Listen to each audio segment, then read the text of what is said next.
একসময়ের জনশূন্য তপ্ত বালুচর এখন দেশের জ্বালানি খাতের নতুন পাওয়ার হাউস। এখান থেকেই প্রতি মাসে উৎপাদিত হচ্ছে ৩০,০০০ মেগাওয়াট বিদ্যুৎ। বিশাল বিশাল সোলার মডিউলের মাধ্যমে সূর্যের আলো থেকেই তৈরি হওয়া এই বিদ্যুৎ আবার যুক্ত হচ্ছে জাতীয় গ্রিডে।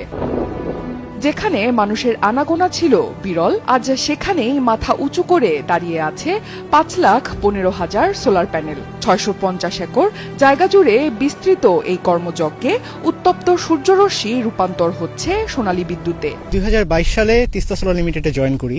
তো আমি এটার কনস্ট্রাকশনের শুরু থেকে এখানে আছি। তো আমি যখন জয়েন করেছিলাম তখন এই পুরো এলাকাটা চরাঞ্চল ছিল এবং এই এলাকায় শুধু ধুধু বালু ছিল একসময়। তো সেই জায়গা থেকে ধীরে ধীরে এখানে আমরা কাজ শুরু করি। প্রায় ৩,০০০ কোটি টাকা ব্যয়ে নির্মিত এই কেন্দ্রটি যেন এক সাশ্রয়ী জাদুকর। এখান থেকে দৈনিক গড়ে ১,০০০ থেকে ১২০০ মেগাওয়াট বিদ্যুৎ জাতীয় গ্রিডে যুক্ত হচ্ছে। এর সমপরিমাণ বিদ্যুৎ উৎপাদনে যদি ডিজেল ব্যবহার করা হতো তবে মাসে খরচ হতো প্রায় ৮০ থেকে ৯০ লাখ লিটার জ্বালানি, যার বাজার মূল্য প্রায় ৯ কোটি টাকা। অর্থাৎ কোনো জ্বালানি খরচ ছাড়াই প্রতি মাসে ৩০ কোটি টাকার বিদ্যুৎ উৎপাদন করছে এই কেন্দ্র। তিস্তা সোলার কেবল বিদ্যুৎ উৎপাদনের কারখানা নয়, এটি একটি বিশাল গ্রিন বেল্ট বা সবুজ বাগানও বটে। এই কারখানার ফাঁকা জায়গায় চাষ করা হচ্ছে ৩,০০০-এর বেশি আম এবং ৩,০০০-এর বেশি লেবু গাছ। ড্রাগন ফল থেকে শুরু করে আনারস সবই মিলবে এই বিদ্যুতের খামারে। অর্থাৎ একাধারে বিদ্যুৎ এবং অন্যদিকে টনকে টন তাজা ফলমূল। যেহেতু গ্রাউন্ড ক্লিয়ারেন্স কম, যার কারণে প্রচুর তাপ উৎপাদন হয় এবং এর কারণে কোনো ফসল আসলে নিচে করা সম্ভব হয় না। বাট আমরা আমাদের পুরো প্ল্যান জুড়ে যত ফাঁকা জায়গা আছে এবং গ্রিন বেল্টের অংশ হিসেবে আমরা প্রচুর বৃক্ষরোপণ করেছি।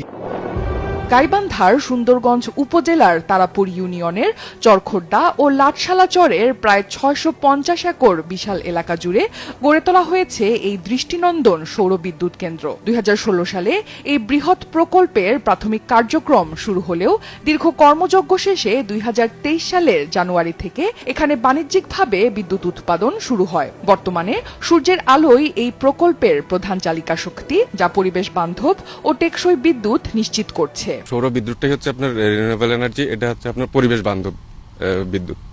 সো এখানে আমাদের কোনো ফুয়েল কনজাম্পশন নাই। আমরা আমাদের এই বিদ্যুৎ উৎপাদন করার জন্য আমাদের কোনো ফুয়েল কনজাম্পশন করতে হচ্ছে না। সো ডেফিনেটলি এটা পরিবেশ বান্ধব।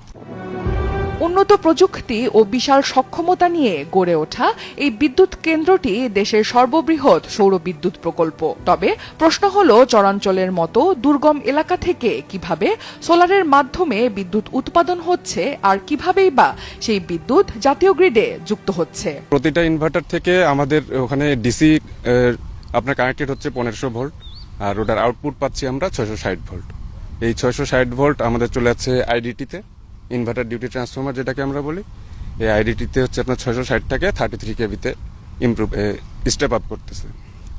এই 33 কেভি আপনার চলে আসতেছে আমাদের এমসিআরে। এখানে আমাদের সুইচ ইয়ার্ড আছে এমসিআর এর পাশে। এই সুইচ ইয়ার্ডে আমরা 132 কেভি করতেছি, স্টেপ আপ করতেছি। এই স্টেপ আপ চলে যাচ্ছে আমাদের এই সাব স্টেশনে। সৌরশক্তির সর্বোচ্চ ব্যবহারে এই কেন্দ্রে রয়েছে আধুনিক প্রযুক্তির ছোঁয়া।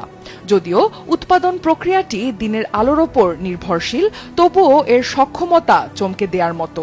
দৈনিক ৮ থেকে ৯ ঘন্টার সূর্যালোকে এখান থেকে পাওয়া যাচ্ছে ১,০০০ থেকে ১২০০ মেগাওয়াট বিদ্যুৎ। অর্থাৎ প্রতি ঘন্টায় এর উৎপাদন সক্ষমতা ২০০ মেগাওয়াট বিদ্যুৎ। এক বছরের মধ্যেই এখানে মোটামুটি ৫,১৫,০০০-এর উপরে সোলার প্যানেল আমরা স্থাপন করি, যার কারণে আজকে আমরা প্রতি ঘন্টায় প্রায় ২০০ মেগাওয়াট বিদ্যুৎ পাওয়ার গ্রিডে দিতে পারছি।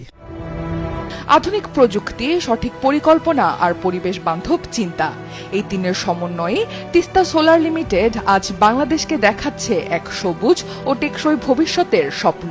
চরের তপ্ত বালু আজ কেবলই মরুভূমি নয়, বরং তা এখন আমাদের অর্থনীতির অন্যতম বড় চালিকা শক্তিতে রূপ নিয়েছে। অনন্যা দাস, সময় সংবাদ।